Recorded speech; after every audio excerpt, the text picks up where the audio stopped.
Wah, wah, wah, wah. Hello, everybody. How you doing? You little bitch. Son of a bitch.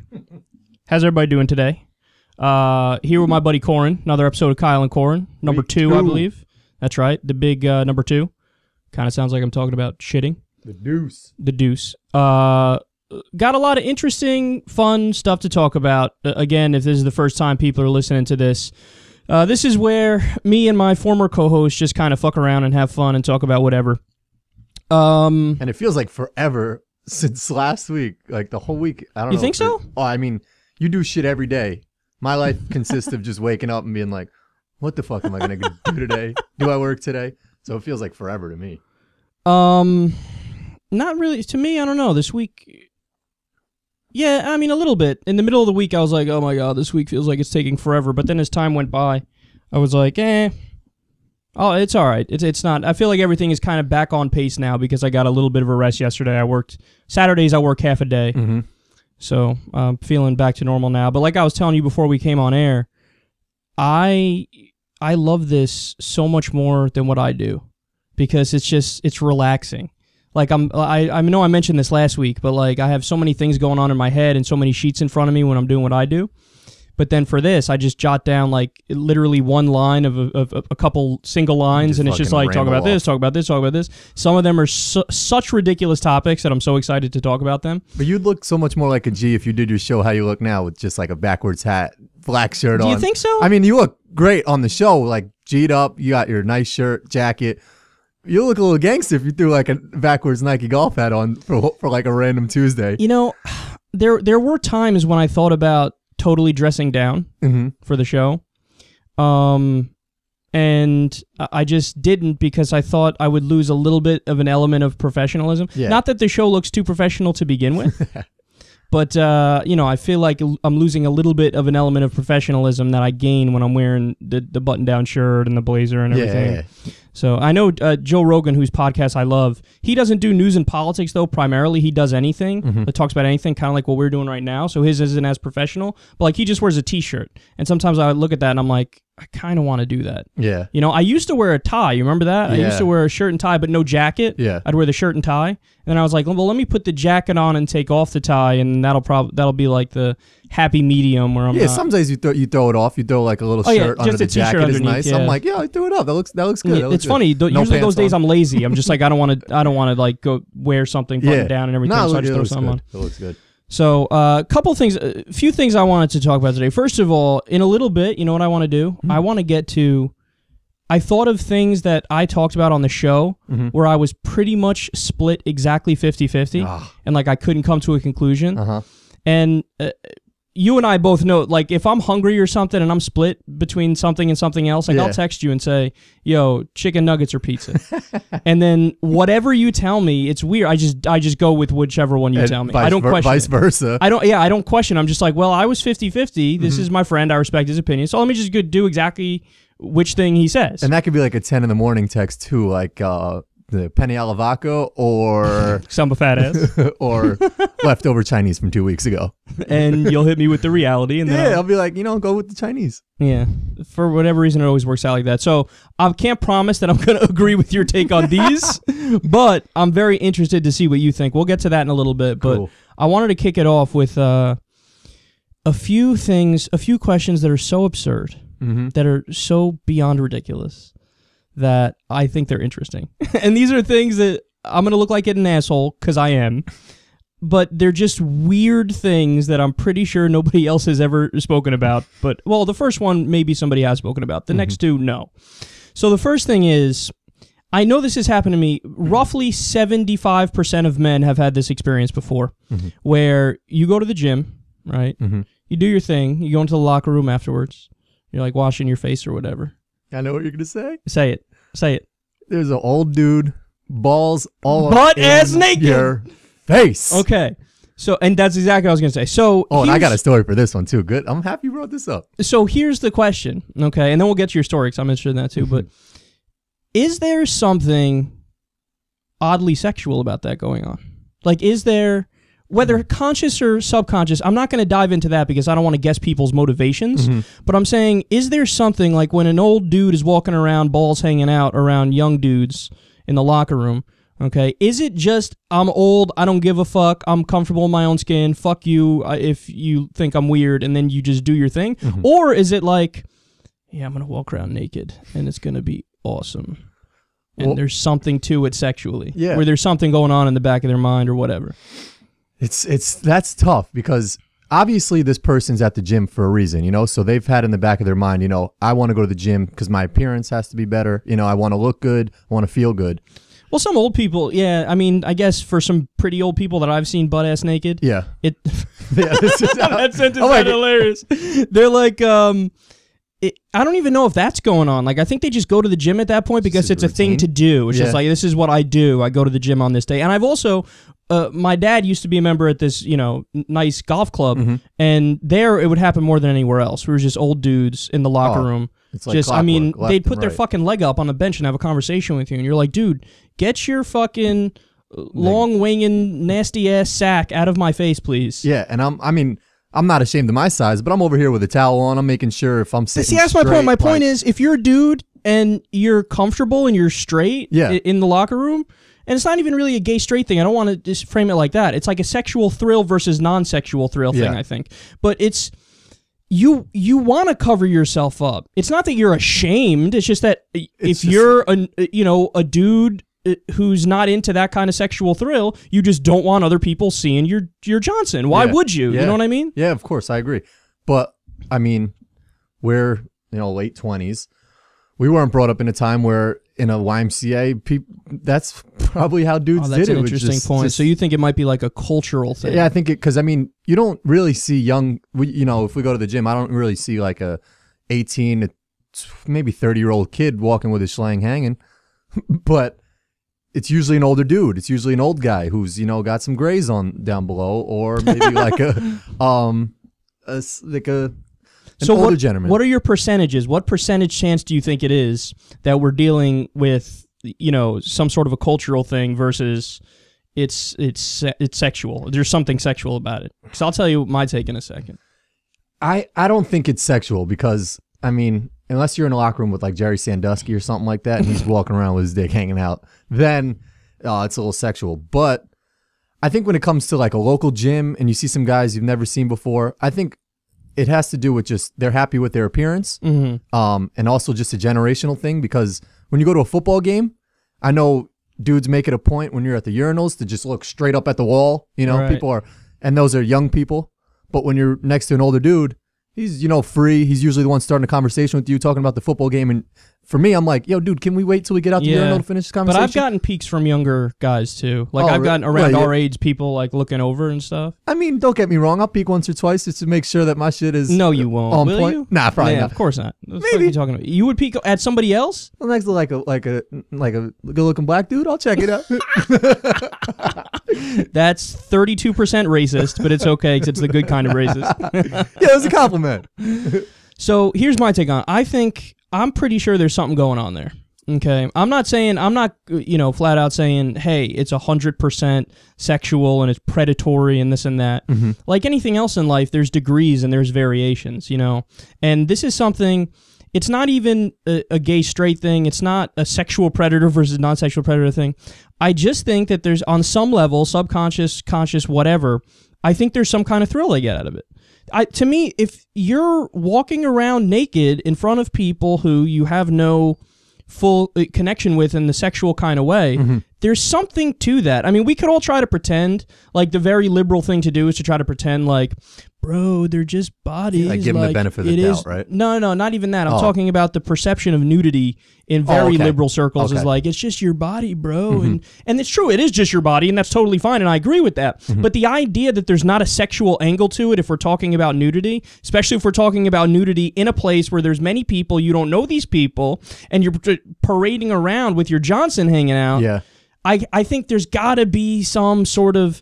There's some thrill they get out of it. There's got to be some thrill they get out of it. I guess. You know what I mean? Yeah. I can't picture it. And maybe it's just because it's so foreign to me that I think there's no way I'd walk around like that in a a gym locker room or whatever, that I can't imagine somebody else doing it. So maybe it's just me being too narrow-minded in my own perspective, but I can't override that. I can't break free from that. I always think there's something going on there, even if it's just, let's say, even if it's just showing off, okay, even if it's just like, hey, look what I got. Not even that it's like a sexual offer, not even that it's there some other angle, just like, I want people to see me naked. I want people to take a look at what I'm packing. Yeah. There's got to be something to it. It's not just, I think it takes, it's too rare, or the chances are too low that it's solely this totally casual, nonchalant, whatever, like, bro, I'm just walking around. Well, because they have a towel with them anyway, so it's just they always have a towel with them, and it's usually over their shoulder. Exactly. Like, what is that? Why are you doing that? I think there's got to be something to it, man. I guess I could see your point, because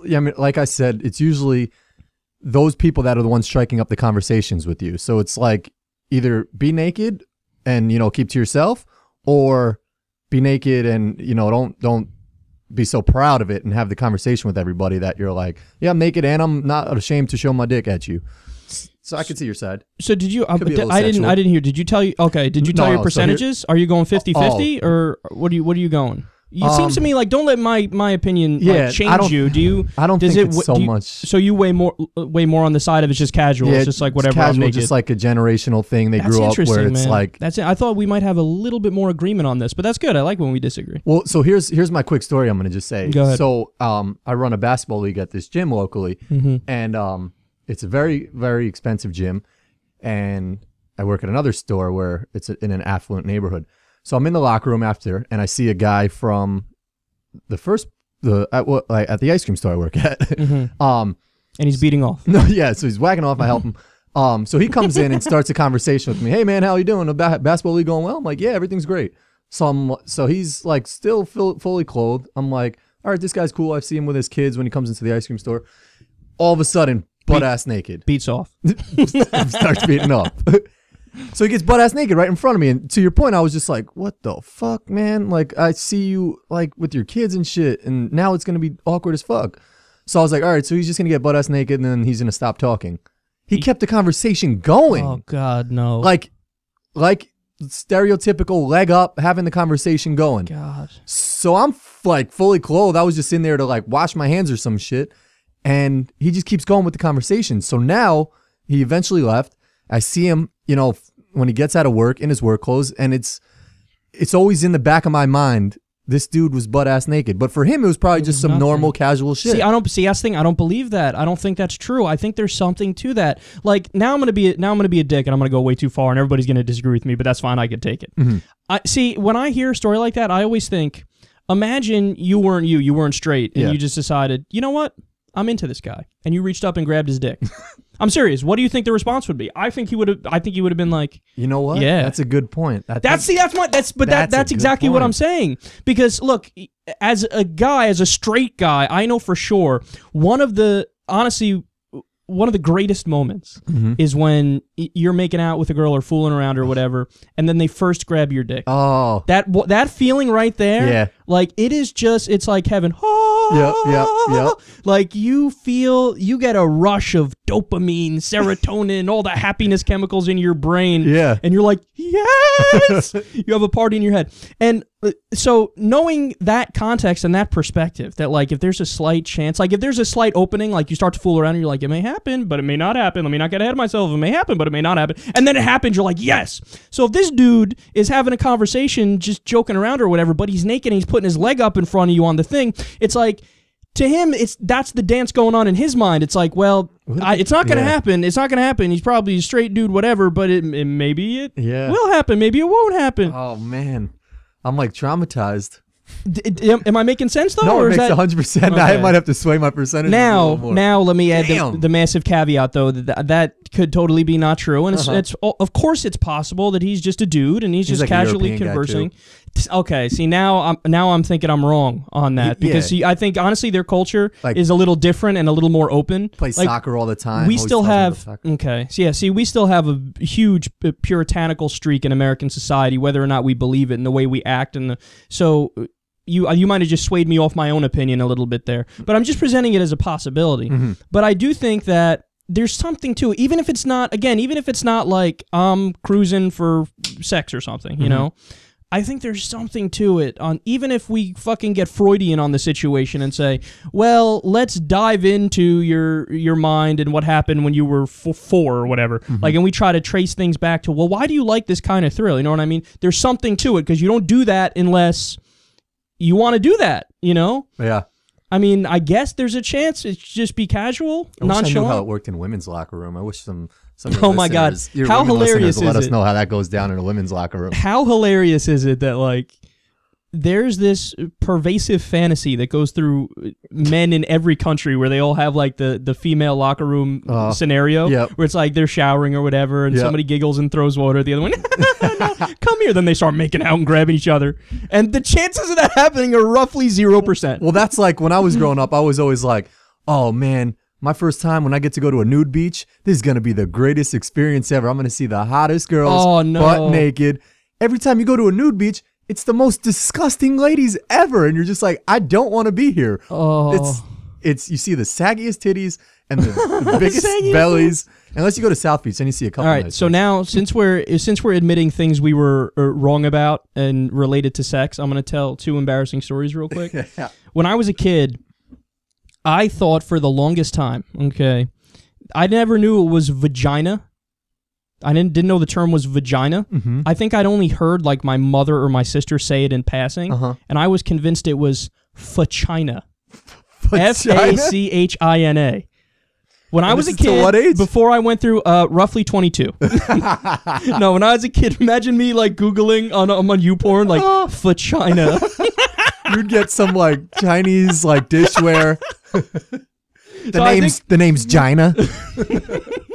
I think I just heard my mother or sister say it in passing, and until obviously by the time I hit puberty, you know. But when I was a kid, I thought it was vagina for the longest time. Wow, I didn't know it was vagina, and I kind of got like angry at my family. I didn't say anything to them, but like I kind of thought like, fuck you, why didn't you like clarify? And now I'm walking around like an idiot thinking it was vagina. And also I told this story, believe it or not, on the last show. The first time I didn't know, when I was a kid, I didn't know anything about porn.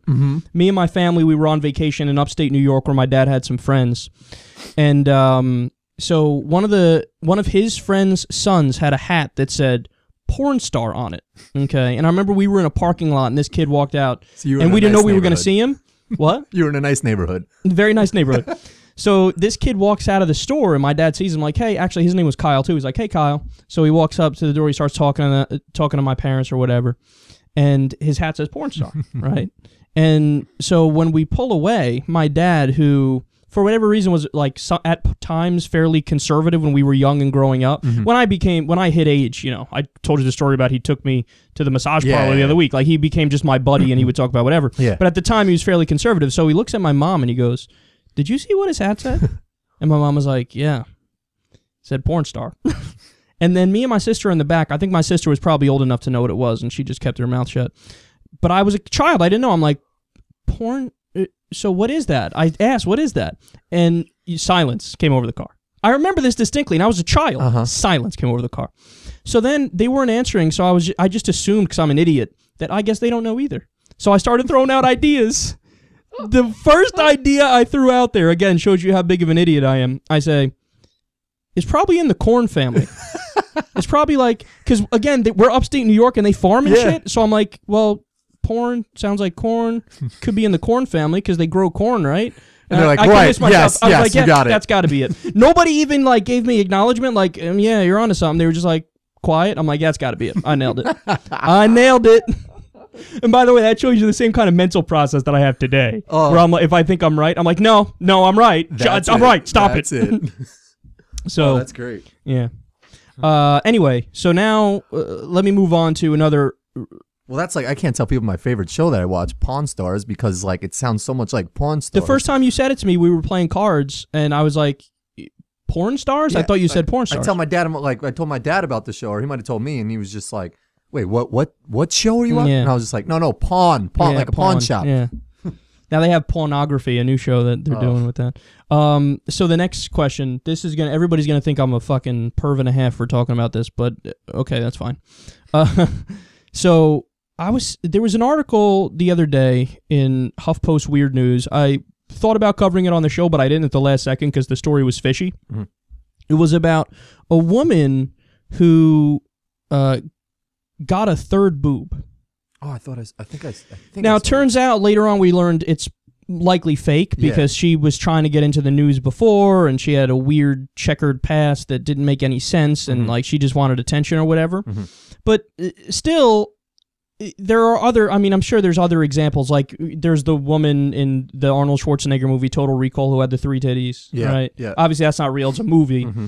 But regardless of whether or not anybody has ever in the history of the world gotten a third titty, okay, which I don't know, right? Well, I mean, people have third nipples, right? People have third nipples, but that's like a natural, thing where they're deformed, kind of. And I don't mean that in a negative way. It's just a weird genetic thing or whatever, where it just happened when they're born. I'm talking about people specifically getting a surgery to get a third, like a perfect third titty. You see what I'm saying? Yeah, I see. I don't know if anybody's done it, okay, but I mean that article again, it turned out to be false. I think. But either way, I want to ask this question because I was thinking about it. As soon as I read that article, I didn't cover it on the show because, again, I thought it might be fake, and later we learned it was fake. Mm-hmm. So assuming somebody gets a third tit, okay, a woman gets a third tit, is it really worse, like in terms of sexually? Most guys you know, and yourself, okay? I'm asking this question seriously. Some people are going to laugh, okay? But is it better, worse, or the same? You see what I'm saying? Because it seems like a ridiculous question. Every female listening to the show right now went eye rolled and said, "Are you fucking serious?" Yeah. Because they're like, that's insanity. Of course it's worse. Of course it's worse. They don't know how. But I know guys, and I am a guy. Yeah. Exactly. I know guys. I am a guy, and I'm telling you, that's a legit question. And I think honestly, if you asked enough people, a certain percentage would say it's worse. Mm-hmm. Okay, probably the majority, and then there'd be some people who say it's about the same. I wouldn't care. Right? And then there'd be some people who would say it's better. Yeah, there's definitely some. I can't see it as better. I just look at it like if I'm getting down with a girl and she takes her shirts off and I see like 3 breasts, I would just be like, at first I would be in such shock that I wouldn't know what to do. But I don't know if I would stop the situation from happening. Okay, see, you're getting kind of to the point that I was trying to get at here, which is... Yeah, do you automatically, like, freak would you out stop? I don't think, honestly, I think a majority of men wouldn't stop if that was the situation. Mm-hmm. I mean, I don't know how they wouldn't know beforehand that there's a third tit, because it would look like there's a third tit, but assuming for whatever reason they didn't, okay, I don't think a lot of men would stop. I think they'd be like, you know what? Fuck it, who cares? You know what I mean? I don't know. I'd be so skeeved out, I think, with it. So here's my conclusion, and then you can tell me yours if you want to. I know this is a weird topic. I say it's worse, but not by that much. You see what I mean? Like I obviously I prefer a woman that only has 2 tits. Yeah. But if there was a girl who I really liked and I didn't know, it turned out she had 3 tits, I'd be like, okay. Now what if she had 1 tit? Oh. I think honestly, is it weird to have 1 tit or is it weird to have 3? Now I'm going to sound like an asshole because there's plenty of women out there who do have 1 because of cancer or whatever. Yeah. But yeah, just from a purely, it doesn't take away in any way, shape, or form from them as a human being. They still have perfect value. They're still, I'm sure, fantastic people. But from a purely sexual perspective, yeah, I mean, that wouldn't be as attractive. I know I'm a dick for saying it, man. No, I see your side. I know I'm a dick for saying it, and I know that I'm probably getting hate mail right now. But I'm saying from a purely sexual perspective, 3 is better than 1. I guess so. I just hopefully never have to come across that situation. I'm losing fans by the minute now. People are like, well, you're gaining 3-titted fans right now. All 3 of them on the planet. You lost your 1-titted fans and you're gaining 3-titted fans. Yeah. If that means anything.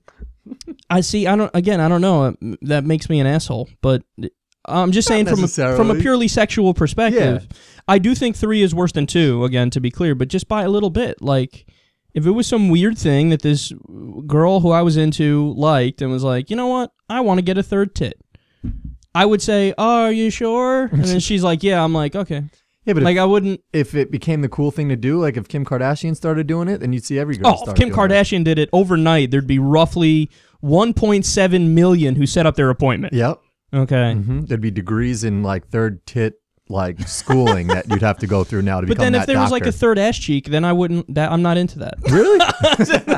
See, now there I'm into. I'm not into. No, but then because there's two cracks, like, and then you got to pick, and then it's just confusing. So you bring a friend. That's how you got me, bro. We are such douchebags. All right. So there's that. I'll assume that you just think it's worse. I won't prod into. Speaking of that, people are weird anyway. I can't trust anything on the internet. People just try to get famous. Like I said, that's likely fake. That coming to a point where it's fake. like you have to decide, is this a fake or real story? But I'm just saying, if I came across the girl like in Total Recall, right, and I, for whatever reason, went on a date with her, and I found out, oh, she has 3 tits, that's not an automatic, I'm not automatically breaking up. I'm not going to be like... No, you're a good dude. A lot of dudes would just be like... That makes me a good dude? I guess so. I accept your gigantic 3 titties. And also, here's a question. How big is too big? Because there is such a thing as too big. Like, too big tits. For me, there's almost no such thing as too big of an ass. Like, I see Kim Kardashian's ass, and I'm like, oh, yes, more.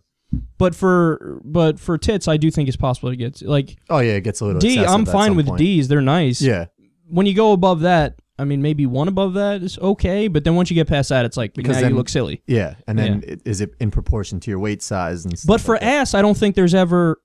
No. I don't think it ever... I mean, obviously, somebody could just be morbidly obese and it's not attractive, but I'm saying if everything's in proportion, right? Yeah.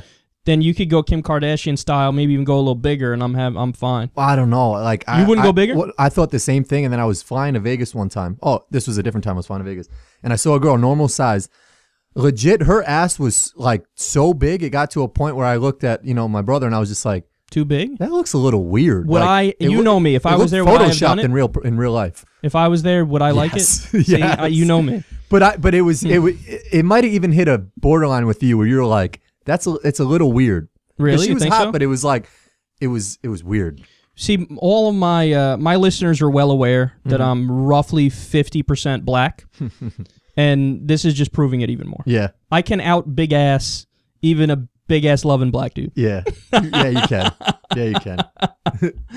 All right, so now here's just the last weird thing to talk about, and then we'll get into stuff that's more high-minded. I love how on the show we just went from like the lowest of the low conversations, like the grossest, and then in a little bit we're going to be talking about a more open, like interesting political-like questions. I'm down for whatever. So I was reading this article, and this guy, I've heard of this before in some circumstances, but this guy has this disease where he can't stop orgasming. Okay. Now, the first time I read about this, probably was like 3-4 years ago, and I had the same typical douchebag guy reaction. Like, yeah, bro, it's awesome, right? But the reality is, as you read about it, you go, oh my God.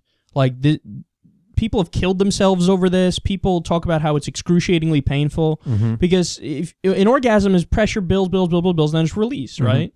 And if you have that all day, every day, it's like the pressure part is... It's just nonstop? It's just not... It's nonstop. The dude has... The article said 100 orgasms a day, and he's miserable. He said he's miserable. He can't think. He can't hold down a job. He can't... He hates it. And it's excruciatingly painful, right? So I saw that, and the more I read about it, the more I went, okay, this is no fucking joke. This is serious fucked up shit. But then I started thinking more, and I go, well, what's the ideal number of orgasms per day, number one? And then, let's just focus on that. I don't want to get into a number 2 here too quickly. But actually, whatever, I'll just throw it out there, and you tell me what you think. If you had one random orgasm per day, would that be horrendous too, you think? Or would that... I think that would be fine, because I guess I go some days without even having an orgasm. But I'm saying one random one. Like if you're at work doing your thing and then it's just like, that would be a little weird. It would be scary not knowing when that would happen, because I could be like talking to my boss, like, and it's just like, oh shit, I gotta. Like, so it would be bad either way. It'd be bad either way, not knowing the timing of when it would happen. Yeah. But that's like a girl in her period. I'm guessing it just happens like randomly. They don't know when. But that's just painful. it's painful, but they usually have to leave the room or something. But there's not even like the bright spot of an orgasm. It's just like pain, I'm angry, I'm pissed, I have cramps. Whereas with an orgasm, it's like pressure. At least it's relieved. It's just continuous is what I'm saying for a period. Yeah. I think that's more purely negative as opposed to if you have one random orgasm a day. But then again, I don't know. It might just be the fact that obviously, look, 100 orgasms a day and all at times you can't fucking control or anything. I kind of get how that's pure torture, and I believe the guy when he says it's pure torture. Yeah. I wouldn't wish that on anybody. Yeah.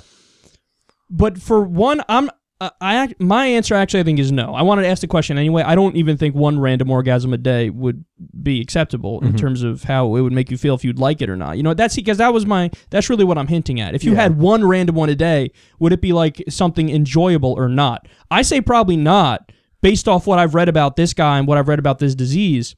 But I do you think that there's some guys out there who would say, yeah, like they would actually like that? I think there are. Yeah, there's definitely. And maybe that's just because guys are fucking fucked up. And, you know what I mean? But are there some out there that would like that? I think there's definitely some like just spontaneous weird dudes out there that would like that at a random time to be like, oh, that felt great. And then just keep going on with whatever they were doing. And also, see this one, what's the ideal number per day? Like, I was trying to think about that the other day. Like, what's the ideal number of orgasms, real ones, obviously, having sex or doing whatever, per day? But my conclusion was you can't even ask that question because so people are so different. Like, there are some people whose sex drives are fucking through the roof, and it's like they need to orgasm 5 times a day. And then there's people that hold out until marriage, and they're just still happy as fuck. I think they're miserable if they hold out till marriage. Yeah, that's true. I take your point in that there are plenty of people but there's other people they can fuck once a week, and it's like, I'm totally, you know what I mean? Like, I'm good, that's all I needed. Yeah, you know? married couples. Yeah. But for me, that's so true. But I think a lot of them are miserable too. Yeah. But for me, I think, just speaking totally from my own perspective, probably one a day or one every other day. I'll agree with that. You know, and I don't know, and this opens up a bigger conversation in terms of, is that normal for our age? Because I know when I was younger, it was more. Yeah. When I was younger, I was a jackrabbit, and I feel bad for every girlfriend I've ever had because I tortured them with my penis. You know how it is. I mean, I know have a conversation with girl friends that are girls, and they're like, yeah, whenever I'm around him, he can't. Not me, but their boyfriend. There's like, whoop, it just goes up, and they're like, all right, we gotta do what we gotta do. Yep. You know, see, that's the thing, man. It must be so hard to be a girl, man, because we are guys in many ways. We are just a fucking hassle. Yeah, but they control it. Well, they would probably disagree with that, but I kind of agree with you because we're kind of like, I don't want to say slaves to the pussy because it's a degrading term to use, but we're like, we really, really want it very bad to the point where it's like, it's absurd. Like, it does run your life. I mean, from when I hit puberty, right, until maybe I was like 24, it just, nothing but that consumed my mind all day long, all the time. Yeah, whereas they can maybe go shopping and... Yeah, I think they're more normal in that sense. Yeah. You know, like there are, like people who listen to the show know this all the time. I've spoken about it before. I have recreationally taken Vicodin, Percocet, stuff like that. One of the benefits of that a lot of people don't think it's a benefit, they don't like it, I do like it, is that it gets rid of your sex drive. Oh, really? Like, you can still fuck on it, and also, by the way, you'll last a really long time. Like, you'll last double the amount of time you would if you didn't take it, okay? Pro tip for guys out there who might have issues with coming too fast. But I liked the fact that it kind of seeped away my sex drive because it was I didn't even notice it was at such a ridiculously high level that it gets in the way of, like, it got in the way of my life. Like, I would want to come 3 to 5 times a day, and it's just like, I don't have time for that, nor do I really want to do that. You know what I mean? Yeah. So if I took one of those, it'd be like I could go the full day, not think about sex. Even if I saw a very attractive woman, I'd be like, yeah, I'd have sex with her, but it's not like as much of a compulsion as it was beforehand. So actually, I know this is an ironic conclusion I'm coming all the way around to, but it's almost like... What are you doing? You're coming all the way around to That's right, coming all over it. I can't wait until I hit the day, and it happens when you're a certain age, obviously, when you're old enough, no disrespect to anybody out there who's reached this age already, that I can't wait till that day to get like the monkey off your back of your sex drive. You know what I mean? Like, I know having that conversation now, like, because guys have had this conversation forever, where they're like, yeah, bro, I never want to lose my dick. I never want to lose my sex drive, bro. See what I'm saying? I say, give it to them. But then they don't realize that if/when you don't have a sex drive nearly as high, it's actually better. You have a clear mind. You have more things you want to do. You're excited about things that don't involve shoving your rod into a guppy hole. Yeah. You see what I'm saying? Yeah. Like, and it's hard to explain it from a logical perspective because sex feels so good that everybody's like, no, I like sex. But if you can limit the number from wanting to fuck 3 to 5 times a day to wanting to fuck once every other day or once every 4 days, you get a lot more accomplished and you're happier. And it's not this compulsion. Yeah. You see what I'm saying? Yeah, like no, a compulsion right. is like, when you have a compulsion to do something, it's like somebody who's addicted to alcohol or gambling and they just want to wake up and do that. I think every guy is like that with sex most of their adult life. And then the second that you kind of relieve them of that, they go, oh my God, I forgot what it was like to be free. Yeah. I've missed out on this. I've missed out exactly. on doing it. Yeah, I agree with that. That's a great point. So coming full circle again, I think my point is on this 100 orgasms a day, what's the proper number of orgasms a day? It depends totally on the individual, number one. Mm-hmm. But number two, I think people will feel more liberated once they get to that point where they don't want to do it as much. But also, here's a key caveat, man. You can't force yourself to not. You see what I'm saying? Like, if you try to force yourself to not fuck. Oh, yeah. Like, I'm talking about to literally not have the urge anymore. And that's a totally different thing than forcing yourself, like crazy Puritan right-wingers do, to not have sex when they want to have sex. Yeah. See, I'm part of the school of thought that the best way to defeat temptation is to give into it. Because that's the only way, really. You see what I'm saying? Yeah. So I'm talking about legit not wanting to do that as opposed to forcing yourself not to when you want to. Yeah, those are some good points. Shit, man. You think so? Yeah, you just broke it down. Thank you. You just broke it down. I hopefully I'm gaining back some fans from the ones we lost when I said I'm totally cool with a girl having 3 tits. Yeah. I know I'm an asshole for even the thing I said about 1, but I'm just telling from a purely sexual perspective. That's what I'm talking about. I take nothing away from people who have gone through something terrible in their life and they have 1. You know what I mean? Yeah, no, of course. All right, so now let's just dive into real quick because I'm very curious what you think about this stuff, man. So let me start with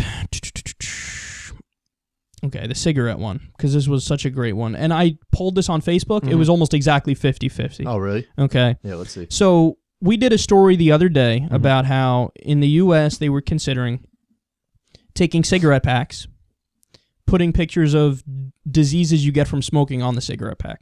Okay. So vicious lung disease, holes in the throat, emphysema, stuff like that. Okay.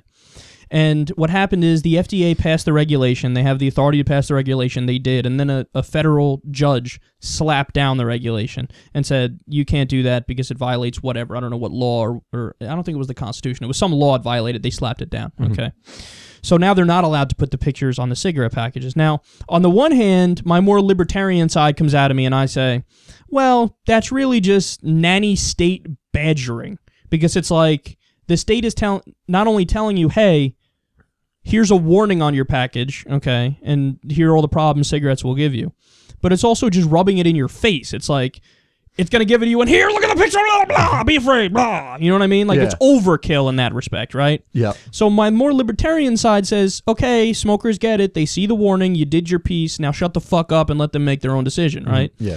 But then the other part of me says, after looking at some data on this and some studies, how they've done this in other countries, and it's actually pretty successful in cutting the number of people that smoke. Really? Okay, because for whatever reason, I don't know what the exact reason is when talking about social science or whatever. Yeah. But it disincentivizes some people, and the rates of smoking have dropped. So then the question becomes, on that hand, well, are you really taking away somebody's liberty and their freedom by just strongly incentivizing them not to smoke? You know what I mean? Yeah. And by putting that picture there and letting them know and rubbing it in their face, because there's a good argument to be made that while I'm not in favor of bans almost ever, like I don't want to ban anything, people should have the freedom to put in their body whatever they want to put in their body. I understand regulation that is efficient, effective, and yes, sometimes strict. Like, for example, they don't allow commercials for selling alcohol on Cartoon Network, you know what I mean? And they don't allow it in certain places, and you could have a tax that makes it more expensive and disincentivizes people from doing certain things, right? So is it really infringing upon your freedom and your liberty if they're just doing a strong regulation that says, you're allowed to do this, you're allowed to smoke this, but motherfucker, here, this was going to happen to you. See that? See that? The lungs? See, that's what your lungs are going to fucking look like, dipshit. Okay? So that's the question. Which side is right? Should we put these pictures on the cigarette packages or should we not? This is a question where I'm exactly 50-50. I polled the SecularTalk audience. If they're not exactly 50-50, they're fucking close to it. And I see good arguments on both sides, and I don't know what the answer is. Where do you fall on this? I think they should put the pictures on the cartons. I think, yeah. I mean, my take on cigarettes is people are going to smoke regardless of what they see on the pack, you know? Because we already have all those commercials out there that it's like they show. Those work, though. They cut the rate tremendously. Really? Yeah, big time. Public education campaigns definitely work. So, I mean, if they work, they should put it on the cigarette package. And so you don't think it's enough of an infringement on? I don't think so, because I mean, you already see on the cigarette package all the shit, you know, like warning, lung all disease, the warnings, all that stuff, shit. Cancer. And the commercials are out there. So why not just put it on the cigarette package anyway? And you talk to a smoker, and they'll tell you all the things anyway. So it's like if they see it, I don't think it'll make a fucking no, but difference. It does. Okay. That's a fact. It's a fact that it does make a difference. But what I'm saying is, do we go more on the libertarian side where we say it's not the government's business to tell people in that way? Yeah, but they're doing it anyway by writing it. By writing the letters, but for whatever reason, it has more of an effect if you see the pictures. But you don't think, it's clear that you don't think that they're overstepping a boundary, and you think it makes perfect sense to do that kind of regulation. Yeah, I think it's fine to put the pictures on there. So you about you 100 on that side, or you like 70-30 or whatever? Maybe like 80-20 or something. 80-20? I'm pretty strong on the side that they could put the pictures on there. I don't see anything wrong with that. I mean, I still don't know, man. See, here's the thing. Here's why I'm conflicted. I used to be 100% on the side of, we get it, you already have it in writing, back the fuck off. You're going too far now, right? I was more on the libertarian side of it. But then, for whatever reason, when I read the story recently about this, I immediately became more 50-50. Because I guess once I learned that it actually helps cut the rate. Who wants the pictures on the cartons? Who is this? Well, the FDA. Okay. Because they want to cut the smoking rate because it increases healthcare costs tremendously because people get lung disease and shit when they're young, and then it costs everybody money. And the tobacco companies don't have any uproar of like. Well, the tobacco companies were the ones who brought the lawsuit. And then the judge agreed with them and slapped down the regulation. Oh, okay. You see what I'm saying? They've done it in other countries, but they haven't done it here. Oh. Again, I don't necessarily disagree with you. I'm just 50-50. You know what I mean? Like, I've heard, if somebody makes I'm not making the best argument for the libertarian side of it, but I've heard very convincing arguments on that side of it. But I've also heard, like, I think you just presented a pretty good argument on the side of, hey, you're really not... See, that's the thing that gets me, is you're really not restricting their freedom and liberty because they can still buy it. Exactly. You can still buy it, but it's just you're going to have to... This is what you have to see, son of a bitch.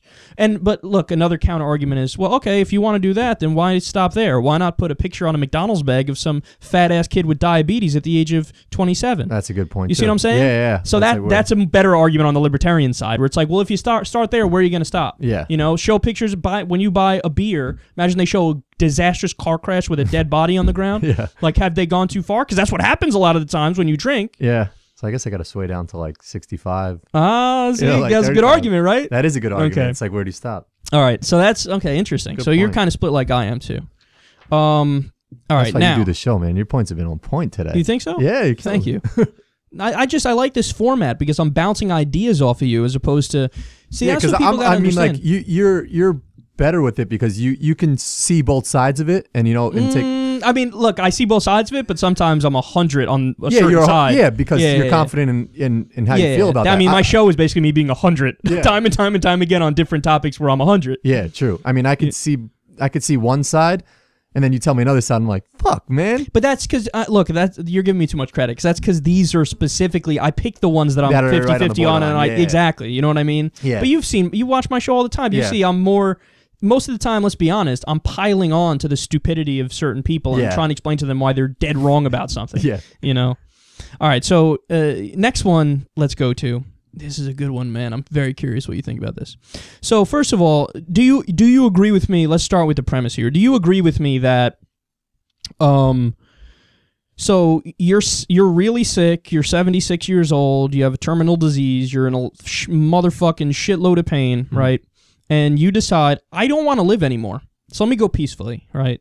With however they do it, a lethal dose of morphine, and you just drift off into forever sleep, right? And you could have your family around you, and it's, you know, it's as less bad as it could possibly be, given the scenario, right?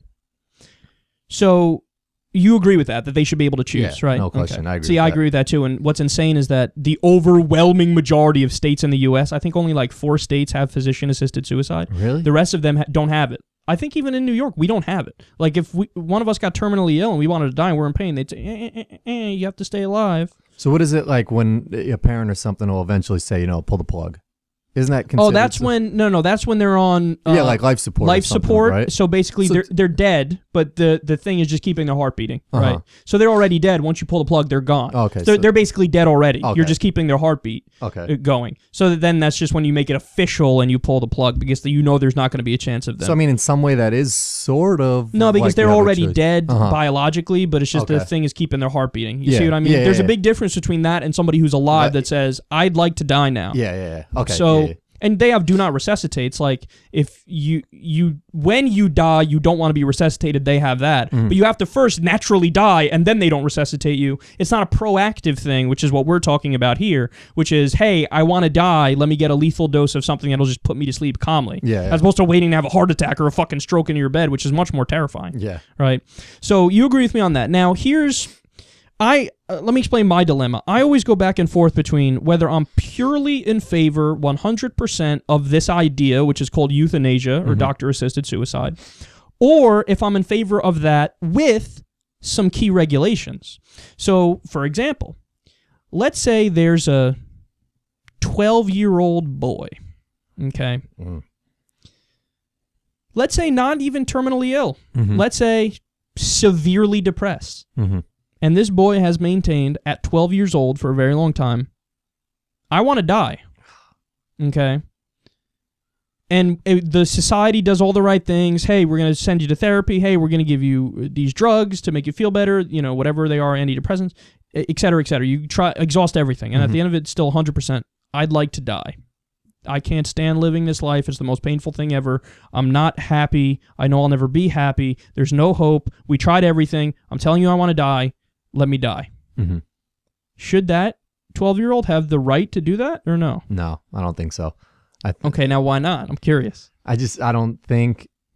Just they're too young? I don't think 12, I don't think up until like 18 or maybe 21 in this case. Okay, so now let me broaden it out a little bit. Can that 12-year-old do it with parental consent? Oh man, it's such a tough question. See, is what we do on the Kyle and Corin show, son. Shit. We talk about 3 titties and we talk about incredible moral dilemmas. It's such a hard question. I don't think even with parental consent that he should be allowed to. Okay. So you draw a hard line somewhere. You say, look, over 18 or whatever number you pick. Yeah, even with parental consent. And what number do you think that is, by the way? I'm curious. For age? Yeah, if you had to just guess right now, I know you'd want to think about it more, but would you say... Maybe like 25. Oh, you'd say that old? Yeah. Okay, interesting. 25 would be like, because you've lived a little, you've been depressed for a while, and then maybe you could see the brighter side. See, I think I'm a little bit more liberal than you on this in the sense that I am torn. 50% of me says... they should be able to choose, period. Like, whenever, assuming you exhaust, like, you should have some sort of process in line for when somebody says they want to die and they're super young or whatever. Have a process of like, okay, fine, duly noted. You just have to get approval first. And in order to do that, you need go see X number of psychiatrists or psychologists. Go see a physician. Have all these tests done. Okay, we noticed that your hippocampus or your whatever part of your brain is injured, and that's why you're feeling depressed. We could fix that, and you'll be fine. You know what I mean? You have to go through a certain process to figure out, like, no, we can actually stop the situation and save it. But I'm torn between, yes, let them do it whenever. Because, look, the counter-argument to that is a lot of conservatives say, but then you're setting up a culture of death and everybody's going to want to kill themselves. I don't believe that for a second. Because, look, we're biologically wired to want to stay alive. Yeah. Okay? And every once in a while, somebody comes along where something happened and there's something wrong where they don't want to live. But that's totally a tiny, tiny, tiny sliver of the population. I don't believe for a second that everybody will want to kill themselves if you legalize euthanasia. They'd have to pass your requirements. They'd have to go through all those tests and stuff. Right, but I'm torn between being 100% in favor of euthanasia, physician-assisted suicide, you choose whenever, 100% your choice, is none of the state's business, or having some minor regulations where I say, for example, up until the age of 16, no matter what the situation is, you have to get parental approval, okay? And then above that, you get to choose. But so I'm saying, I don't know if there's I'm torn between putting an age limit and saying you need consent, right? Or maybe even banning it below a certain age, okay? And then above it, you're fine and you could do it. So I'm torn between 100% you decide whenever and, hey, put some minor regulations because of the age. I really think that's a difficult question because, and to draw a parallel, look at how we look at sex, where I say 100%, if you're 16 years old, 16 and above, it's all your choice, okay? Even if it's a weird situation, I don't like it and I would condemn it and I would, punish you if it's happening at work or whatever, school teacher thing. Oh, you're 16 fucking a 37-year-old. That's fucked up. You're suspended, but I'm not putting that person in jail because 16 and up is the decision. Yeah. But if we're talking about a 13-year-old having sex with an older teacher, even if they say it's consensual, I say, no, it's not, because that 13-year-old is not old enough to understand, make the decision, not physiologically there, biologically there. They're incapable of consenting, even if they think they're consenting, because they don't know what goes hand in hand with sex because they're too fucking young. So I see the same thing maybe happening with physician-assisted suicide.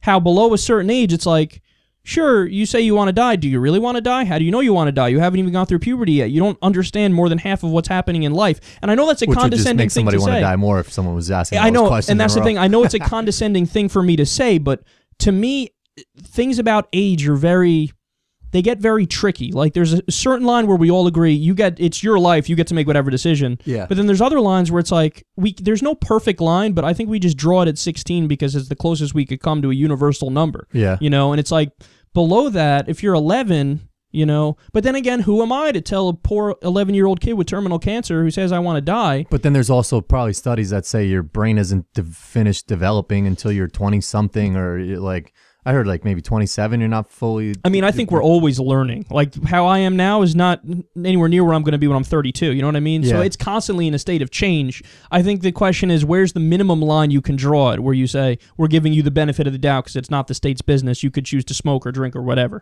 You see what I mean? Yeah. But it's also tough to get, like the parental consent argument is just like... Because the parent's always going to say no. Yeah, they're always going to say no, and how do they know? Like, they're not inside of that, like, just because they're your parents. Now you're making the pure 100% euthanasia argument, where even if an 11-year-old says, I have terminal cancer, I'm in a shitload of pain, I want to die.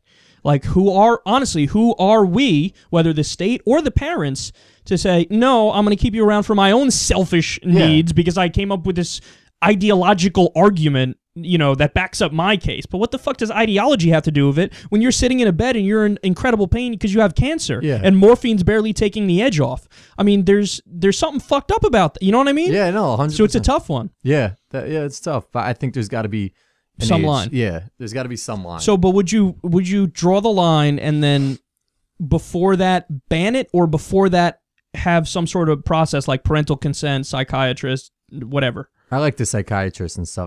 I'm not. You don't want parental consent. Okay, no. So you would want to you draw the line at 18, you said? Or 16? What would you do? No, I like an older, like a 20, 25 or something. Oh, okay, 24, 25. Okay, so you draw the line there. Before then, you'd have a psychiatrist or something that has to approve it. After that, you're just whenever they want, they could go. Yeah, whenever. So even if, like, afterwards, even if it's just depression? Like, okay. Hey, it's their choice, you know? Interesting, man. See, these are great conversations. Yeah. Great conversations. All right. Those are tough topics, though, man. I know, man. Shit, but I didn't think I was going to come in here and have to think today, motherfucker. I'm specifically picking the ones that are super hard. All right, now let me go on to... This one, I think, is more just me and you going to be jackasses talking about whatever, because you and I both know nothing about this topic, which is why I want to talk about it, actually. So I remember when I was younger, I might have even been having the conversation with you. Or it might have been Brian, I don't remember who, but I was saying how... Now, if I ever have kids, man, which I never really wanted kids, but if I ever had kids, you know, I would let my kids do pretty much whatever they wanted, because I know if I give them that freedom, that they'll know, since it's an option for them to smoke or drink or whatever, that they'll be more responsible with it because it's on them. You see what I mean? As opposed to the forbidden fruit problem where parents are disciplinarians and they try to crack down and then the kids end up rebelling. However, as I got older, I thought, yeah, but wait, I think it might really, really depend on the kid. So, for example, you know, there might be some kids who, if you're really authoritarian with them and you have strict rules, they just live within those rules, and they're like, this is how life is, of course. It's fine. This is normal. But then there's other kids where if you draw the lines, they go, fuck you, I'm going against authority, bro. Just naturally. Just naturally. It's just in the type of person that they are. Mm-hmm. So I guess my question is, which one is more preferable? So if you were having kids, which ideology would you think makes more sense? It's tough, right? That's tough. I mean, without really saying, a middle ground between both of them, if I had to pick a side, I would go... That's the cop-out. Yeah, I know. It's like, well, it depends on the situation, bro. Yeah, but like... It's even harder when you're in the moment having to draw distinctions between I'll punish here, I won't punish here, to make the right decision, because then you might even be sending mixed messages and shit. Yeah. Like one time you punish them when they go to a party when they shouldn't go to a party or whatever, when they snuck out, and another time if you don't do it, it's like now the kid is just confused. Like that's not successful in how you went after them. You see what I mean? Yeah.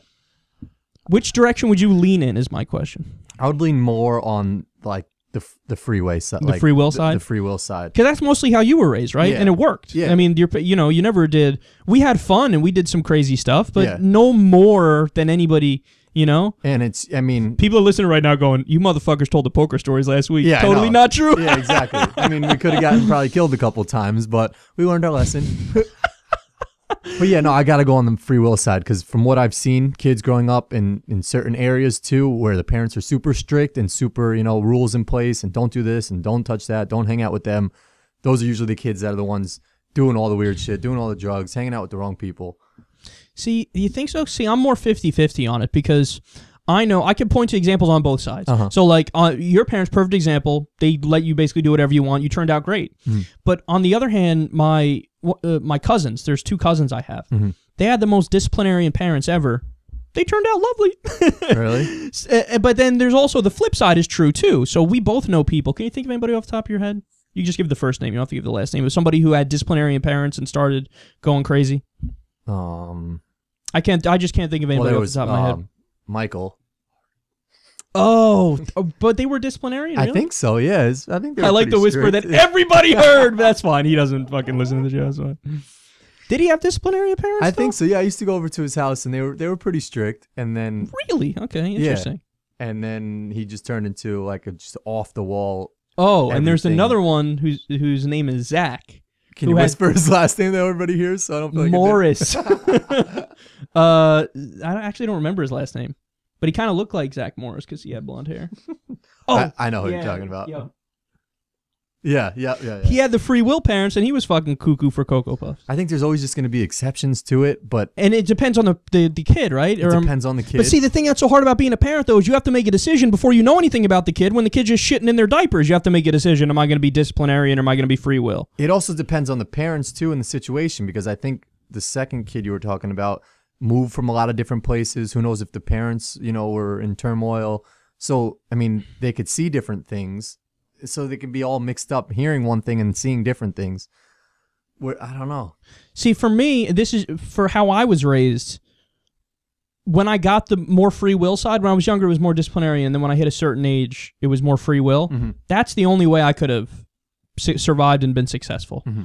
Because I need to be given like free reign to do whatever the fuck I want, to carve my own path, if you will. Yeah.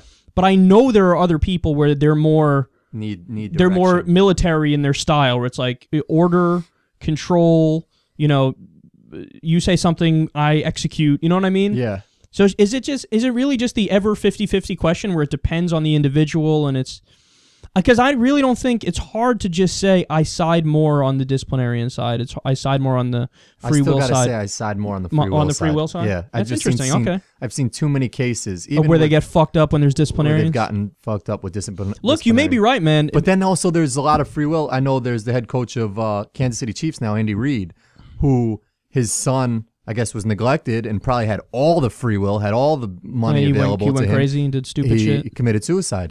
He was the wealthiest family. Your father's the football coach of the Philadelphia Eagles at the time, and he's in the slums of Philly dealing drugs, Yeah, and I mean, it's hard to pin too much free will. It's hard to pin that just on parenting, but I still take your point where it's like... But that's a case where there was probably so much free will that... I agree with you, but I'm saying maybe there...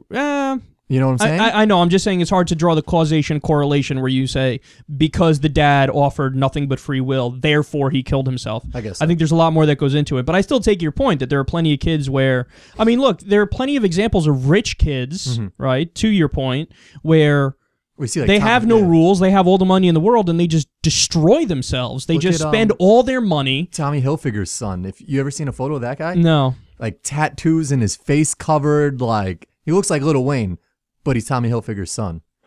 And there's a lot of people who just have all the money in the world, all the free will, all the privilege, and they just don't know how to do anything but waste all the money and not do anything in terms of fulfilling themselves with some sort of path or something. Yeah, it's got to be a combination of free will plus good parenting. It's hard, dude. It really is a hard situation. It's tough. I mean, yeah. Hopefully. All right, so you got anything you want to talk about? I know I always hog these fucking shows up, man. Well, I always run with like a list of shit I want to talk about, and meanwhile you're sitting there like, can I get a word in, please? I saw Gone Girl yesterday. How was it? It was pretty Spoiler good. alert, spoiler alert for everybody listening. Spoiler alert, you see a part of Ben Affleck's his dick? sling slong. Yeah, man. Did you beat off to it? It happened so fast that I sort of had to think, did that just happen? Did you beat off to it? It's still a vivid like picture in my mind. It was pretty nice. How was it big? Yeah. From what I remember, it happened quick. Is there any actor who would do that in a movie who doesn't have at least decent sized dick? Like if you're an Seth actor, MacFarlane. Did he do that? No, I'm saying okay. if he did do it. I thought he actually showed his dick. Oh, you're saying someone who did do it, and you're like, I'm saying would any actor ever do it? Yeah, if they're like, I'm packing. Bro, I know the guy tiny dick. from what's his name? Not Jonah Hill's friend, the guy with the curly hair. He does it in all of his movies, shows his dick. I know the Asian guy. The guy who was in the Muppet movie. What the hell's his name? I don't know his name. The Asian guy, James Franco? No. He's in the movie. You said whose friend? Seth Rogen's friend? No, Jonah Hill's friend. Oh, Jonah Hill's friend? The guy who played McLovin? No. Oh, I know who you're talking about. The other skinny kid. No. The skinny kid, right? No, he was in Neighbors. He's got like the funny laugh that goes like. Oh, I don't know that actor's name. I know who you're talking about, but I don't know his name. Jason Segel. Boom. Suck Jason Segel. Yeah, he shows his dick in movies. Does he? Yeah, he showed it in the Vegas movie. Not Vegas. No, movie. he showed it in one movie, and in the 5-year engagement, he didn't show his dick in that movie. No, but he showed it in a movie, and I was like, why would he? Yeah, why are you showing your dick? Why are you doing that, buddy? Yeah, I don't understand that. You know who does?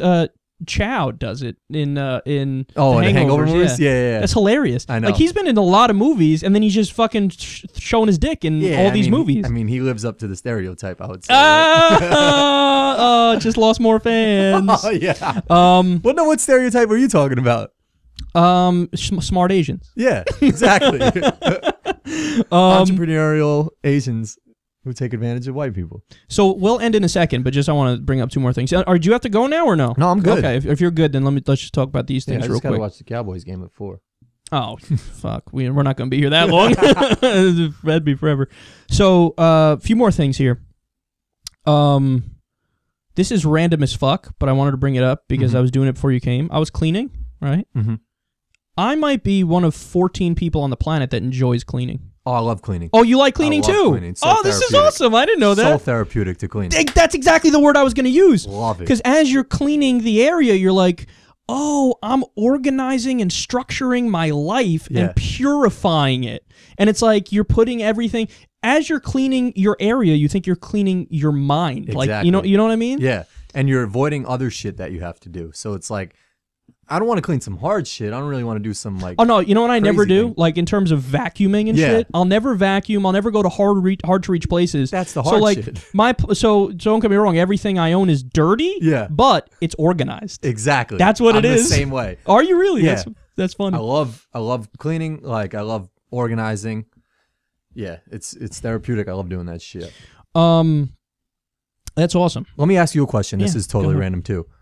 I was driving over here. How aggressive are you on your horn? Because I've used my horn roughly 2 times in my life. That's what I'm saying. I find that people are the toughest they will ever be in their life in a car, at the bar when they're drunk, and on the internet.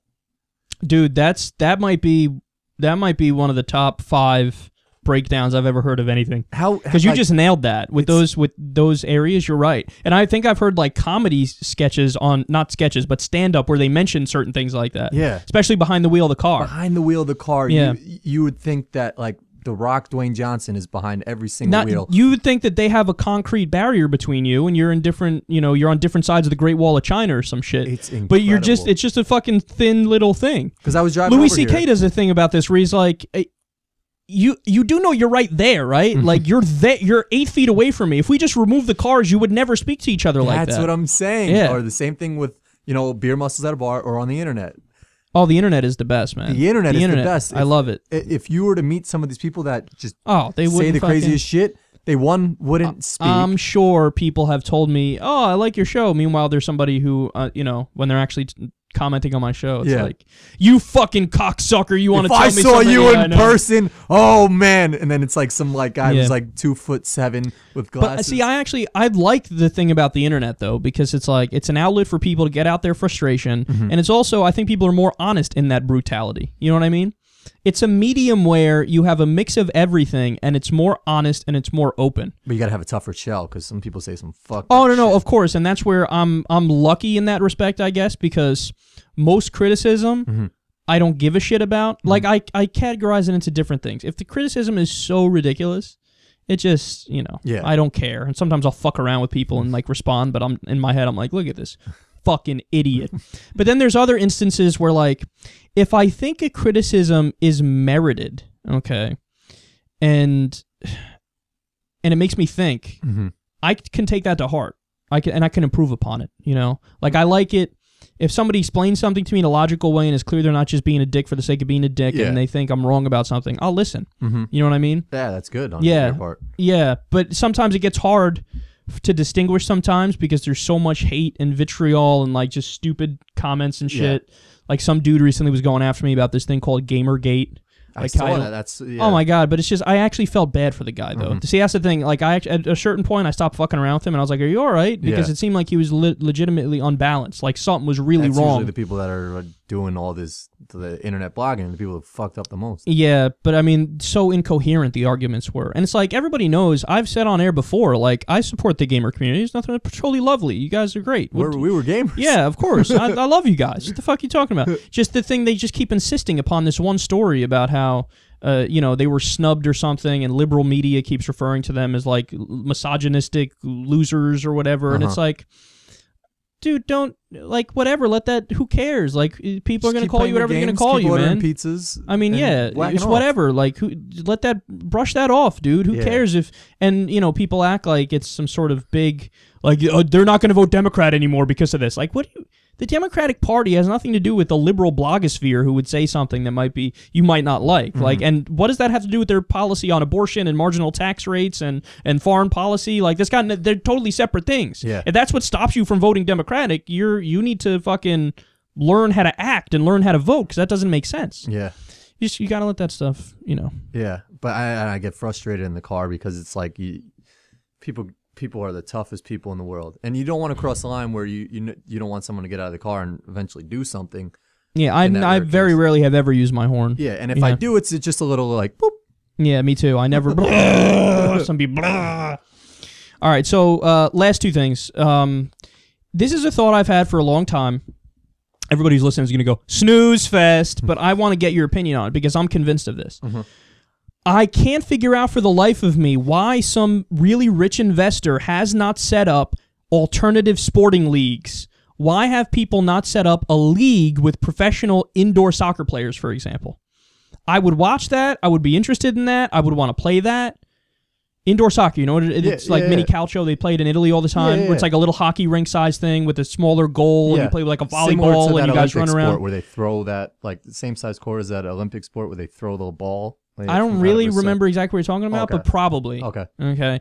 But so I don't know why there hasn't been an investor that invests in that and tries to blow up a league. Like, the slam ball thing? Yeah. Oh, slam ball was dope. Yeah, but I guess it went bankrupt. I guess it wasn't a good idea. See, I spoke about this once before, and people in the comments were like, they already tried it and it failed, you dumbass.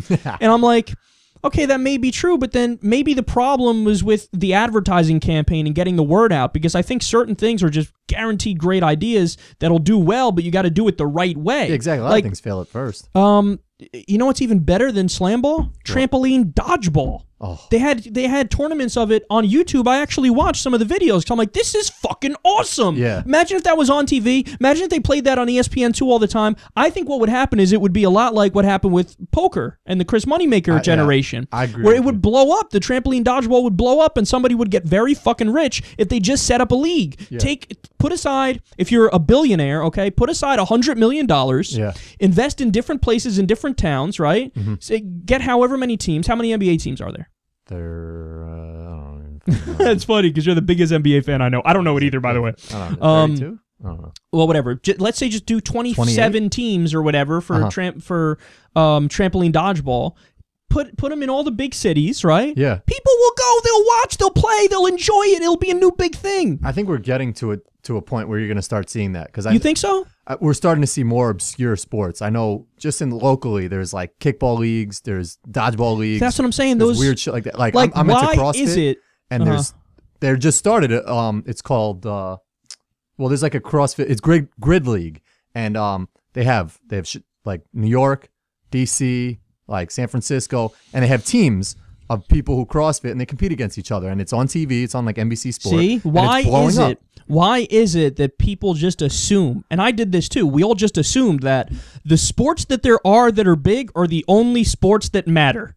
But like, baseball wasn't always baseball. There was a time when people had a stick and a ball and they were fucking hitting it, and that people were like, this will never be anything other than just fucking around, right? Yeah. Same thing with basketball. Oh, yeah, you're dribbling. That's where you're going to dribble a ball on the ground. What the fuck is that? What are you wasting your time, idiot? Yeah. But then, no, you're not, because those blew up into multi-million/billion-dollar industries, right? You need a big investor who has an interest in it. You know, like exactly. Like if Mark Cuban played indoor soccer. Who makes it a thing. Like, and if that person makes it a thing and they're willing, this is the old Fox News trick, by the way. Fox News, their first 5, 6, 7 years in business, they bled money. Really? They didn't make any fucking money. But then it's the old if you keep showing up every day thing, where if you keep showing up every day, you get fucking recognized. How do you think Secular Talk got somewhat big? You stick with it. I just kept doing it until people fucking listened. I didn't give them a chance. I was like, listen, you're going to listen to me. Sorry. You could hate me. You could think my production value sucks nutsacks. Yeah. You could think whatever you want. You're gonna watch it eventually. You're gonna fucking watch it. I think it's the exact same thing with these different sporting leagues, and I think some of them have the potential to be just as big as the leagues that we have now that we love and watch all the time. So you want to see an indoor soccer league? That's what either indoor soccer, trampoline dodgeball, even like a butts up or some sort of derivative. Well, of they a game sort of like did that with street ball when they had that was on ESPN for a while, and that I mean like just street basketball. Yeah, I mean it's basketball, but like. Yeah, but that's just basketball. You know what I mean? Like I'm talking about totally like a totally alternative. New sport. I mean, like Quidditch is blowing up with Harry Potter. All right, final thing, Amanda Bynes. Let's go. Oh. So here's my take on Amanda Bynes. There's 3 stages I look at. 1, how crazy are they? And she's totally batshit ape crazy. 2, when did they become crazy? And how do they become crazy? And 3, is there any chance of them becoming normal again? So I think she became crazy. I don't know if it's a parental thing, because there's different types of crazy. There's Michael Jackson crazy, whose parents made him crazy. Then there's Britney Spears crazy, who was crazy because she grew up as a kid. Just a weird phase she went through. Just a weird phase she went through. She's fairly normal now. And now she's fairly normal. So I'm trying to figure out Amanda Bynes and where she lands on that spectrum. Okay. Where like Lindsay Lohan, she might become normal again because she's sort of like curing out her life. I don't know what's up with Amanda Bynes. She's off the wall. First of all, let's just clarify for everybody listening. I don't know about you. Actually, I think I do know about you. I was the biggest ever All That fan. Keenan and Kel, Nickelodeon. Amanda Show. I didn't watch that as much, which I guess makes me more of a dick because we're talking about her. But like, I was a Nickelodeon fucking through and through, man. Keenan and Kel to this day is one of my top 5 favorite shows. Who loves orange soda? Kel loves orange soda. Keenan and Kel was dope. I mean, but all that was the show. All that was the show. That It's was like our Saturday SNL Night for kids. Yeah, exactly. And Amanda Bynes was huge on that show. Mm-hmm. She was in Hairspray. She was a whole bunch of shit. Yep. But there are interviews from not that long ago where she's asked, how have you maintained to not go through any crazy phase yet? And she's like, well, I just stay very grounded. And I was like, oh, no. And then she does it like 3 minutes later. So here's my thing to her Twitter rant, because obviously you want to explain she went on the Twitter rant. Yeah, I know bits and pieces of it, so you can correct me if I'm wrong here. But basically, she said about how, my dad molested me when he was a kid. He showed me his dick so many times. Fondled himself in front of me so many times, and he would ask me to have sex with him and just said stuff like that. And then later on, she said, it was the microchip in my brain that made me say that. Yeah. None of that stuff is true, but my dad put the microchip in. And then, there were so many people were like, what the fuck? So now she's in involuntary hold right now, psychiatric hold. Yeah. And... Which I think her parents put her in there. Yeah. They tricked her into getting into a car that took her to... Yeah, but I think she had to go. Oh, she had to go, but man. There's no question you have to go, but I think she got tricked into going. Yeah, the way they described it, but you're not going to, how are you going to tell somebody like that, we're going to lock you up in a padded room for a little bit now so you can calm the fuck down? She'd be like, no, I'm going to tweet more about microchips. So, I think...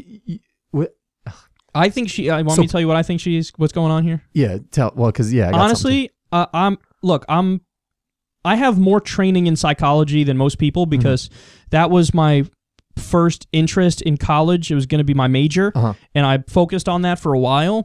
And then obviously eventually I turned to political science and I got my degree in political science. But for the first 2 years or so, I was all psychology, okay?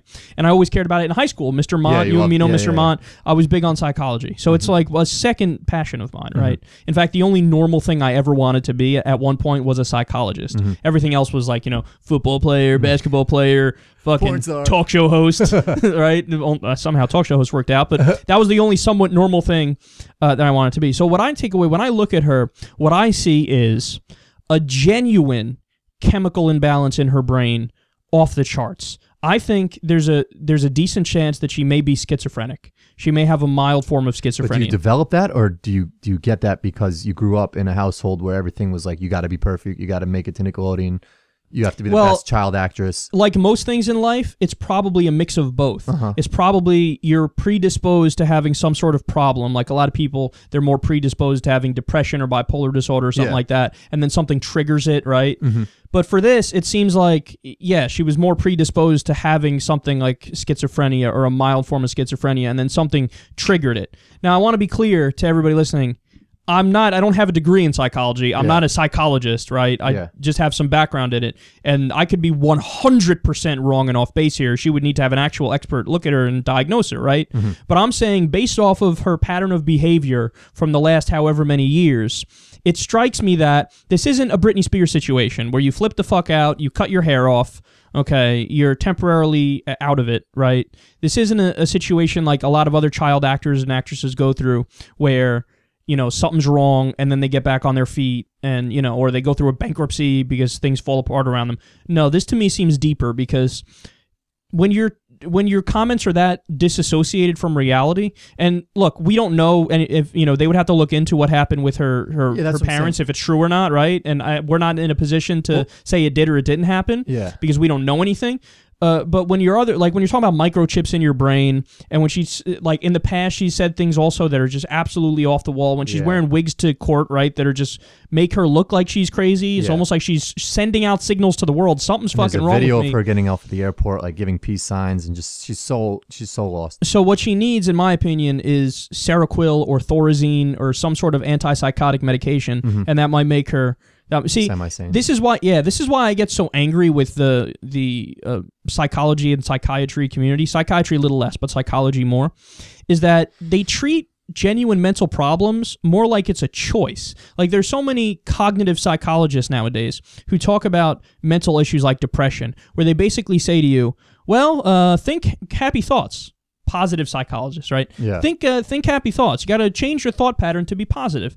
And my response to that is, you idiot, you don't think they've been trying to do that for fucking years? Yeah. As if it's a choice, as if you could just wake up and go, I'm sad, but today I'll choose to be happy. Yeah. If they could choose it, they would have fucking chosen it. So that's not the issue. Or they tried, like Happy Gilmore when he goes to his happy place. Yes. The issue is you have to treat it like it's an infection. You have to treat it like it's a virus. You have to treat this sickness and this illness like it's something that's actually like you have some sort of you have pneumonia. You have to treat it in that respect, which means you need medicine. And what's medicine based on? Science and empiricism. In other words, you test it. If it works, you say it works. This is the cure. If it doesn't, you go back to the drawing board. So when we have people who've been depressed for 5, 10, 15, 20 years, right, and they keep going back to their psychologist, and the psychologist keeps telling them, think positively, use this thought pattern, use this life philosophy, so on and so forth. If that's not going to work, it's not going to fucking work. If it didn't work the first week, it's not going to work the 32nd week. So the answer is you need, honestly, pharmaceutical drugs. But you need peer-reviewed, tested, scientific pharmaceutical drugs where they say, look, people get mad at me when I bring this up because oftentimes these things are the problem and not the cure, but in many cases they are the cure, and we haven't discovered that yet. We haven't looked into it yet. But do you know why people take illegal drugs, Cor? What's that? Because they work. Because they're not happy, right? Something's wrong in their life. Now, of course, you want to get to the root of the problem and fix what the root of the problem is, right? So you should definitely do that. But also, I've maintained for a long time that under a doctor's guidance or a psychologist or psychiatrist guidance, things that you don't think are the cure are actually the cure. So if they were to study things like marijuana, ecstasy, LSD, alcohol maybe a little bit less, but yeah, agreed. Like when people drink, they become for happier. Fun, exactly. They're drinking for a reason. Yeah. Hey, this makes me happier. This gives me a break. So if you can harness these drugs under a clinical setting where you say, okay, guess what your solution is? Adderall. You know what Adderall is? It's an ADHD medication. It's basically like cocaine in a fucking pill. If you take one of those, you're very productive. You're very happy, right? Yeah. So why not? We'll go through through some sort of psychiatric session where we talk about stuff, therapy, right? We try to get to the root of the problem, but also during the week, take one of these pills in the morning, one of these in the afternoon, you'll be happy, right? That's an actual solution. Yeah. Now, look, you need to obviously study these things to see the effects they have, to see how well it works for depression. But I can tell you personally, I like to think I'm a pretty happy guy, and I know that when I take certain substances, illegal drugs, I get happier, right? So I've always thought, just logically, well, if you have a clinical setting and you give people doses of these things, if they're depressed, they will feel normal, right? Just like I feel normal, then I get happier, right? Yeah. So if somebody's depressed, they will feel normal if they take it. It's a matter of logic and deduction. Again, you need to test which substances work better. There was a study recently, ecstasy or LSD or something was given to people who are dying and depressed. Yeah.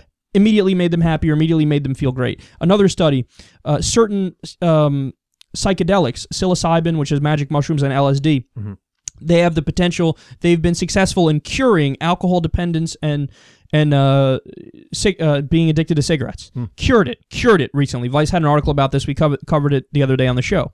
My contention is that if you study certain substances, whatever it is, tiny dose of ecstasy, doses of Adderall, some opiate pills, Vicodin, Percocet, etc., marijuana. If you study these things for depression, right? For other mental illnesses, that could be the big breakthrough we've been waiting for. But we have this just say no mentality where it's like the drugs that are illegal for a reason, and therefore there's no medicinal value. But that's not true. Freud, old joke about Freud goes, he did enough cocaine to kill a small horse. He was one of the most brilliant minds that ever lived, psychological minds. Doesn't mean he's right about everything. He thought we wanted to fuck our mothers, right? But he's a brilliant guy. He was coked up 24/7. It's not, you can't have this mentality of sober all the time, 100% of the time is always the way to go, because that's not rational. That's not even what regular people do. You wake up in the morning, what do people do? Oh, I have some caffeine.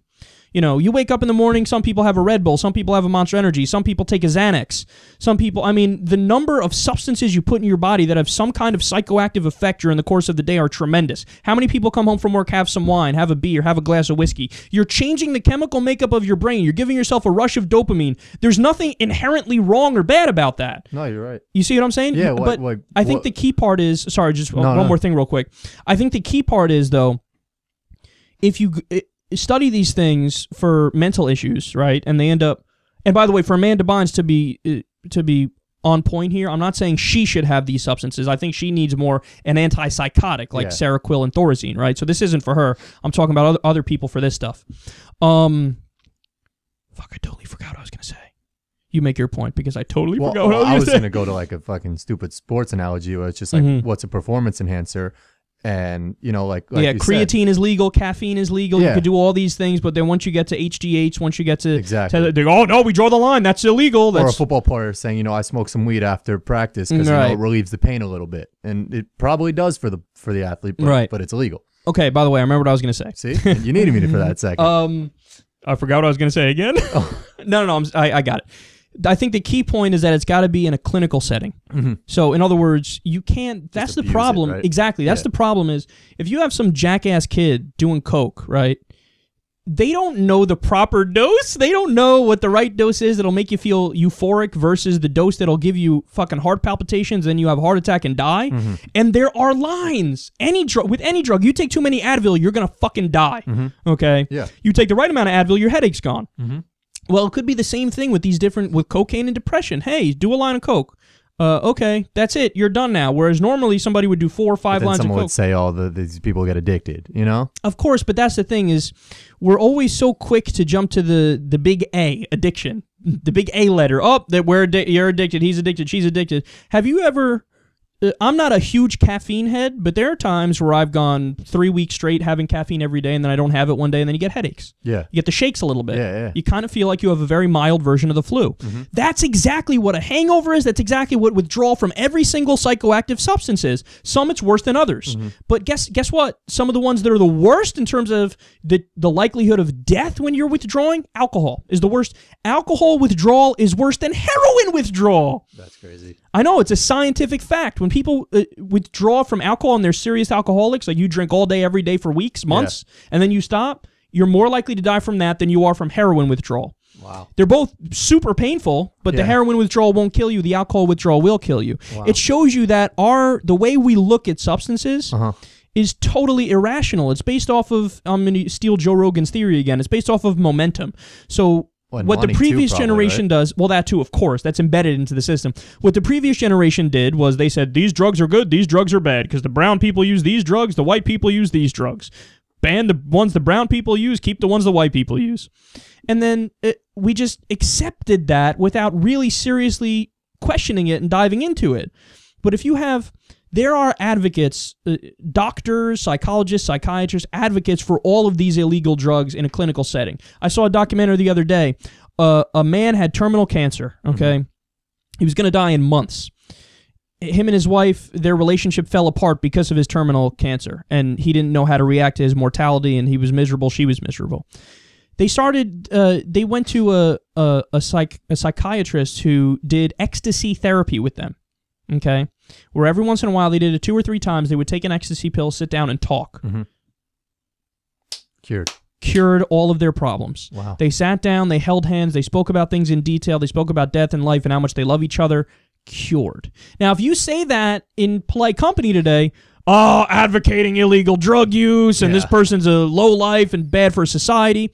But it's like, wait, I'm giving you an empirical scenario, a reality about how this drug saved lives because it was done in a clinical setting. It made people much happier and cured them of what was ailing them, right? Yeah. How can you just brush that aside?